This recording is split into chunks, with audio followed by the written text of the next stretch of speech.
తతో జ్ఞాతివధం శ్రుత్వా రావణ క్రోధమూర్ఛిత సహాయం వరయామాస మారీచం నామ రాక్షసం.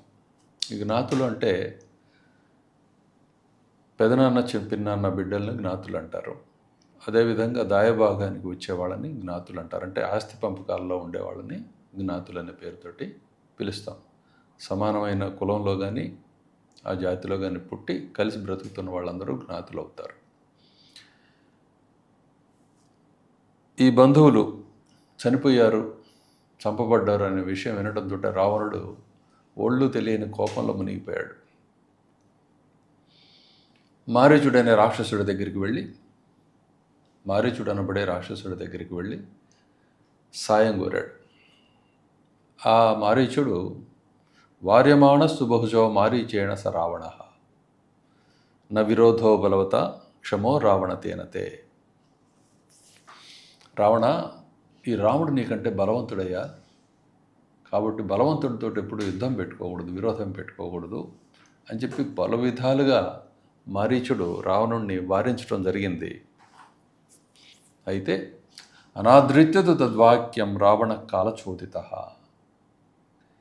కాలం నెట్టుకు రావడం వల్ల రావణుడు ఆ మాటల్ని పట్టించుకోవాల, ఆ సలహాని, ఆ సూచనని, ఆ శ్రేయోవాక్యాన్ని ప్రక్కకు వేసి జగామ సహ మారీచత్వస్య ఆశ్రమ పదం తదా. ఆ మారీచుడిని బలవంతంగా వెంటబెట్టుకొని రాముని యొక్క ఆశ్రమం దగ్గరికి వెళ్ళాడు. తేన మాయావినా దూరమపవాహి నృపాత్మజో జహార భార్యాం రామస్య గృధ్రం హత్వా జటాయుషం.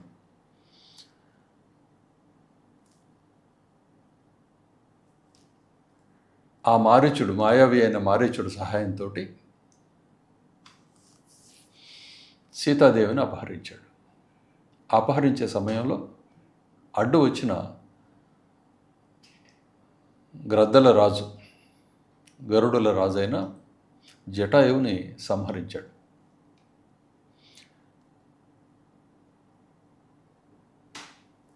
అలా సీతాదేవిని పట్టుకొని వెళ్ళిపోయాడు. శ్రీరామచంద్రుడి విషయాన్ని గమనించి, సీతాదేవి మాయమైందని సంగతిని గమనించి తట్టుకోలేని శోకంతో విలవిల్లాడిపోయాడు. ఆ రాకుమారులు ఇద్దరూ కూడాను ఆ బాధకు గురై రామలక్ష్మణులు ఇద్దరూ కూడా సీతాదేవిని వెతకటం మొదలుపెట్టారు. ఎక్కడికి పట్టుపోయాడు వీడు, ఉన్నదా లేదా అని చెప్పి ఆమె జాడని ముందు కనిపెడితే ఉన్నది అనే సంగతి తెలిస్తే ఏం చేయొచ్చు అని ఆలోచించుకుంటూ ముందు ఆమె కోసం వెతకటం మొదలెట్టారు. గ్రధ్రం చ నిహతం దృష్ట్వా హృతాం శ్రుత్వా చ మైథిలీం రాఘవ శోకసంతప్తో విలలాపాకులేంద్రియ తతస్తేనైవ శోకేన గ్రధ్రం దగ్ధ్వా జటాయుషం. అంత బాధలో ఉన్నప్పుడే ఆ చనిపోయిన ఆ గ్రద్దకి దహన సంస్కారాలు చేసి సీతాదేవిని వెతకడం మళ్ళీ ప్రారంభించారు. అలా వెతుకుతూ ఉండగా రాక్షసం సందదక్ష, ఒక రాక్షసుడిని చూశారు. మార్గమాణో వనే సీతాం రాక్షసం సందదర్శ కబంధం నామ రూపేణ వికృతం ఘోరదర్శనం. కబంధుడనే పేరుతోటి పిలువబడుతున్న ఆ ఘోరమైన రూపం కలిగిన రాక్షసుడిని చూశారు. తం నిహత్య మహావాహు, వాణ్ణి కూడా చంపివేసి దదాహ, కాల్చివేశాడు. స్వర్గతశ్చ సహా, అతడు స్వర్గానికి వెళ్ళిపోయాడు ఆయన చేత సంస్కరించబడి. ఆ వెళ్ళబోయేటప్పుడు ఆయన ఒక మాట చెప్పాడు. సచాస్య కథయామాస శబరీం ధర్మచారిణీం. శబరి అనే ధర్మవంతురాలైన ఒక స్త్రీ గురించి ఆయన రాముడితోటి చెప్పడం జరిగింది. ఏమని? శ్రమణీం, ఆమె తపోవంతురాలు, ధార్మికురాలు, ధర్మ నిపుణం, అంటే ధర్మములు ఎరిగిన వారిలో శ్రేష్ఠురాలు, ధర్మాన్ని పాటించటంలో శ్రేష్ఠురాలు. అభిగచ్చేతి రాఘవ, రాఘవ ఆమె దగ్గరికి వెళ్ళబోయా, మేలు జరుగుతుంది, ఆమెను చూడు, నీ కోసం చూస్తూ ఉంది అని చెప్పి ఈ కబద్ధుడు రాముడికి నిర్దేశించడం జరిగింది, సూచించటం. సోభ్యగచ్చన్ మహాతేజ శబరీం శత్రుసూదన. శత్రు సంహారకుడైన రాముడు ఆ విధంగా ఆ మాట, కబంధుని మాట చొప్పున శబరిని చూడడానికి వెళ్ళాడు. వెళ్ళినప్పుడు ఆ శబరీదేవి కూడా ఆయన కోసం ఎదురు చూస్తూ ఉన్నది. ఆయన కనపడడంతో శబరియా పూజిత సమ్యక్ రామో దశరథాత్మజ, ఆ శబరితోటి చక్కగా రాముడు పూజింపబడ్డాడు. సమ్యక్ ఏ విధంగా ఆయన పూజించాలో ఆ విధంగా ఆమె పూజించింది. ఆయన దశరథ కుమారుడు అని చెప్పి చూస్తూ భగవంతుడని గురువు ఆదేశం చొప్పున ఆయన చూడటానికి ఎదురు చూస్తూ ఆయన దర్శనం కోసం కనపడడంతో సిద్ధి కలిగిందని సంతోషిస్తూ ఆయన పూజించింది. ఆ తర్వాత శబరి దగ్గర నుంచి వాళ్ళు బయలుదేరి పంపా తీరానికి చేరుకున్నారు. పంపా తీరే హనుమత సంగతే వానరేణ. ఈ హనుమంతుడిని చూశారు అక్కడ పంపా తీరంలో. అతడు ఎవరంటే ఒక వానరుడు. హనుమద్వచనాచేవ సుగ్రీవేణ సమాగత. హనుమంతుడితో మాట్లాడి హనుమంతుతో కలిసి వెళ్ళి సుగ్రీవుణ్ణి కలిశారు. సుగ్రీవాయచ తత్సర్వం శంసద్ రామో మహాబల. సుగ్రీవుడికి కూడా తనకు జరిగిందంతా కూడా మొత్తం ఎలా సీతాదేవిని కోల్పోయాడు, వనవాసానికి రావడానికి కారణం ఏమిటి, ఇటువంటివన్నీ కూడాను ఆదితస్తద్ యథావృత్తం సీతాయాశ్చ విశేషత. అంటే మొట్టమొదటి నుంచి జరిగిందంతా చెప్పుకొని ముఖ్యంగా సీతా వృత్తాంతం, సీతకి ఏం జరిగిందని చెప్పే విషయంలో గట్టిగా స్పష్టంగా తెలియబలికాడనమాట. సుగ్రీవుడు కూడా అదంతా విన్న తర్వాత అతడు కూడా వానరుడే. హనుమంతుడు ఒక్కడే కాదు, సుగ్రీవుడు కూడా వానరుడే. విన్న తర్వాత రాముడితోటి ఇష్టంగా సఖ్యం చేసుకున్నాడు, అంటే స్నేహం చేసుకున్నాడు. ఎలా అగ్నిసాక్షిగా స్నేహం చేసుకున్నాడు. ఏదో నువ్వు నేను ఫ్రెండ్స్ అనుకోవాలా, మన ఇద్దరం జీవితకాలం ఫ్రెండ్స్ అని చెప్పి ఏ విధంగా అయితే భార్యాభర్తలు అగ్నిసాక్షికంగా ఏకమవుతారో ఆ విధంగా వాళ్ళిద్దరు కూడా మిత్రులుగా అగ్నిసాక్షిగా ఏకమయ్యారు. తతో వానర్రాజైన వైరాను కథనం ప్రతి రామాయ ఆవేదితం సర్వం ప్రణయా దుఃఖితేన చ. ఈ మాటల మధ్యలో సుగ్రీవుడికి ఉన్న కష్టం ఏమిటి, ఎందుకు అడవుల్లోనే తిరుగుతున్నాడు, అతని రాజ్యం ఏమైంది, ఇటువంటి విషయాలన్నీ ముచ్చటకు వచ్చినాయి. వచ్చినప్పుడు సుగ్రీవుడు తనకు వానర రాజుతోటి ఏ విధంగా విరోధం జరిగింది, ఆయన ఎవరు, తనకేమవుతాడు, ఇటువంటి విషయాలన్నీ కూడాను మొత్తం తెలియబలికాడు. ఆయన కూడా స్నేహం వల్ల ఉన్నదున్నట్లుగా అప్పటిదాకా బయట పెట్టుకునే అంశాలు కూడాను సుగ్రీవుడు రాముడు ముందు వెళ్ళబోసుకున్నాడు. అప్పుడు రాముడు మిత్రబంధంలో ఉండే ధర్మాన్ని అనుసరించి, నీతిని అనుసరించి, మిత్రుడికి వచ్చే కష్టం ఏదైనా సరే తన కష్టం అని చెప్పి చెప్పుకోవటం అన్నమాట. ఇది మిత్రబంధం. మైత్రీ బంధం అంటే ఇది. తనకు ఒక కష్టం వస్తే అది తన కష్టమే. ఇది మైత్రి అన్నదానికి అర్థం. ఇంకా వాళ్ళు చెప్పక్కర్లేదనమాట అవతల వాడు. సుగ్రీవుడు అడగకుండానే రాముడు ఒక ప్రతిజ్ఞ చేశాడు. ఏమిటి? వాలిని వధిస్తాను అనే ఒక ప్రతిజ్ఞ చేశాడు. వాలి అంటే ఎవరంటే ఈ సుగ్రీవునితోటి వైరం కలిగి ఉన్న వానర రాజు. వాలి స్వయాన సుగ్రీవుడికి తోడబుట్టిన కవలల్లో ఒకడైన అన్న, తనకి కవల సోదరుడు అనమాట. ప్రతిజ్ఞాతంచ రామేణ తదా వాలివధం ప్రతి వాలినశ్చ బలం తత్ర కథయా మాస వానర. ఎప్పుడైతే రాముడు తనంతటి తాను అడగకుండానే నేను వాలిని చంపుతానన్నాడో అప్పుడు వాలి గురించి నీకు తెలుసా అని చెప్పి చెప్పడం మొదలుపెట్టాడు. నీకు తెలియదు కదా, నేను చెప్పకుండానే ముందుగానే అన్నావు, నువ్వు ప్రతిజ్ఞ కూడా చేశావు, ఇప్పుడు నీ ప్రతిజ్ఞ తో పాటు నేను కూడా దానికి కట్టుబడాలి అని సుగ్రీవుడు వాలి బలం చెప్పడం మొదలుపెట్టాడు. ఎందువల్ల వాలి బలం తిరుగులేనిదని సుగ్రీవుని యొక్క భావన. ఆ కారణం చేత మరి ఇంకా రాముడి బలాన్ని చూడలేదుగా ఆయన. కబంధుడిని సంహరించాడన్న సంగతి తెలుసు, విరాధుడిని సంహరించాడన్న సంగతి తెలుసు. ఎందుకంటే వాళ్ళ మాటల్లో అవన్నీ వచ్చినాయి అప్పుడు మాట్లాడుకుంటున్నప్పుడు. కానీ ఎంత వాళ్ళని చంపినా కూడా వాలి కంటే వాళ్ళు గొప్పవాళ్ళు కారని సుగ్రీవుని యొక్క అభిప్రాయం.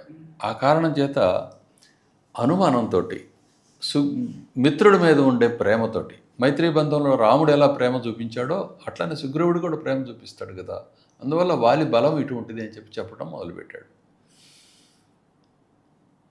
రాఘవ ప్రత్యయార్థంతో దుందుబేహ్ కాయం ఉత్తమం. రాఘవునికి వాలి బలం తెలియటం కోసం పూర్వం ఒకనొక సమయంలో జరిగిన సంఘటనను బట్టి అక్కడ గుర్తుగా ఉన్న దుందుభి అనేవాడి శరీరాన్ని చూపించాడు. అది ఎండిపోయి ఉంది, ఎముకలు మాత్రమే మిగిలి ఉన్నాయి. దర్శయామాస సుగ్రీవో మహాపర్వత సన్నిపం. ఎలా ఉందంటే ఒక పెద్ద కొండలాగా ఉంది అది. వాడి శరీరం ఆ ఎముకల పోగు పెద్ద కొండలాగా ఉందన్నమాట. అప్పుడు సుగ్రీవుని యొక్క అభిప్రాయం రామునికి అర్థమైంది. తన అన్న యొక్క శత్రువైన అన్న యొక్క బలం ఎంతటిదో తెలిసి సుగ్రీవుడు తన మీద ప్రేమతోటి తెలియగలుగుతున్నాడని చెప్పి అర్థం చేసుకొని తన గురించి తాను చెప్పుకోడు కదా, ఒక చిరునవ్వు నవ్వి ఉత్స్మయిత్వా మహాబాహు, పెద్ద పెద్ద పనులు చేసే ఆ మహానుభావుడు ఒకసారి అలా చిరునవ్వు నవ్వి ఆ మహా అస్థిపంజరాన్ని చూసి మహాబలుడు కాలి బొటని వేడితో పాదాంగుష్ఠేన చిక్షేప సంపూర్ణం దశయోజనం, ఆ గుట్ట మొత్తాన్ని, ఆ కొండని కాలి బొటని వేలితోనే 10 యోజనాల దూరం వెళ్ళిపోయేటట్టుగా నెట్టేశాడు. వెళ్ళిపోయింది అది. మనం కనుక పల్లెల్లో పోటీ పెట్టుకుంటుంటారు, ఒక కొబ్బరికాయ కాలు మీద పెట్టుకొని విసిరేసుకుంటూ వెళ్ళటం దూరంగా, మీకు ఐడియా ఉందో లేదో. అలా మనకి అది గుర్తొస్తుంది అనమాట. మనకి కేవలం బొటన వేలుతోటనే ఇలా చిమ్మేశారు, మునిగాళ్ళతోటి ఇట్లా చిమ్మితే అది 10 యోజనాలు ఉంటుంది. యోజనం అంటే మన లెక్కలో 8 మైళ్ళు, అంటే ఒక ఆమడ దూరం అన్నమాట. ఒక యోజనం అంటే, యోజన శబ్దానికి ఇతర అర్థాలు కూడా ఉన్నాయి, అవి మళ్ళీ చెప్పుకుందాం మనం. అంటే 80 మైళ్ళు వెళ్ళి పడింది, తంతేనే 80 మైళ్ళు వెళ్ళి పడింది. బిభేదచ పునఃస్థాలాన్ సప్తైకేన మహేషున. ఒక 7 ఇక్కడ తాళాన్ అని ఉంది. తాళములు అంటే తాటి చెట్లు. 7 తాటి చెట్లని ఒక్క బాణంతో నరికేశారు. ఎందుకు?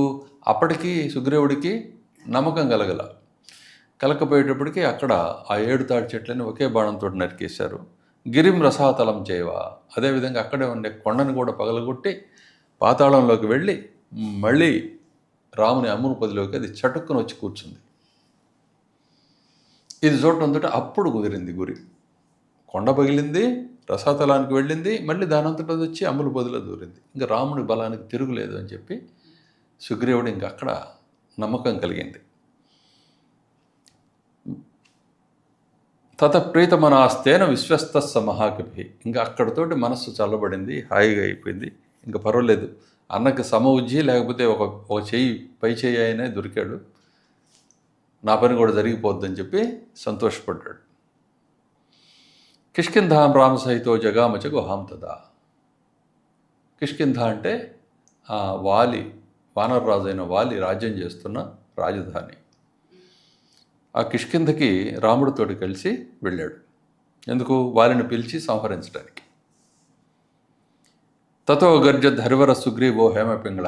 ఆ ఊరు ముందుకు వెళ్ళి ఆ సింహద్వారం దగ్గర గట్టిగా పెద్దగా అరుపులు అరవటం మొదలుపెట్టాడు సుగ్రీవుడు. సుగ్రీవుడు గొంతుకు తెలుసుగా, తమ్ముడు గొంతు ఎట్లా ఉంటుందో సుగ్రీవుడు వాలికి తెలుసు కదా. ఆ గొంతు వినంగానే కోపంతో బయటకు వస్తాడు కదా. అందుకని రమ్మని చెప్పి గట్టిగా అరుస్తూ ఉంటే తేన నాదేన మహత నిర్జగామ హరీశ్వర. కోతులకు అందరికీ ఈశ్వరుడైన ఆ వాలి వానరరాజు కూడా అది విని బయటకు వచ్చాడు. వచ్చేటప్పుడు భార్య అయిన తార యొక్క అనుమతిని కూడా, ఆమెను కూడా అంగీకరణ చేసి బయటికి వచ్చాడు. నిజగానచ తత్రైణ్యం శరేణ ఏకేన రాఘవ. ఒక్క బాణంతో వాలిని ఒక్క దెబ్బకు చంపేశాడు, ఒకే ఒక్క బాణంతో. ఎవరు? రాముడు. అంటే సుగ్రీవుడికి ఎంతో భయం ఉంది కదా, ఏమవుతుందో అని. అసలు దానికి ఏమీ తావు లేకుండా కేవలం ఒక బాణంతో వాలిని చంపివేయటం జరిగింది. తత సుగ్రీవ వచ్చిన ఆ తత్వ వాలిన మాహవే, అంటే యుద్ధంలో వాలిని చంపివేసి సుగ్రీవునికి ఇచ్చిన మాట ప్రకారం సుగ్రీవుడిని ఆ రాజ్యంలో Raghava ప్రతిపాదయత్, ప్రతిష్టాపించారు.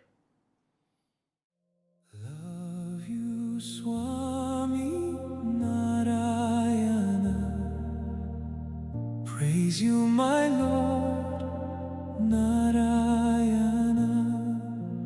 Namo, Namo, Namo, Narayana. Namo. నమో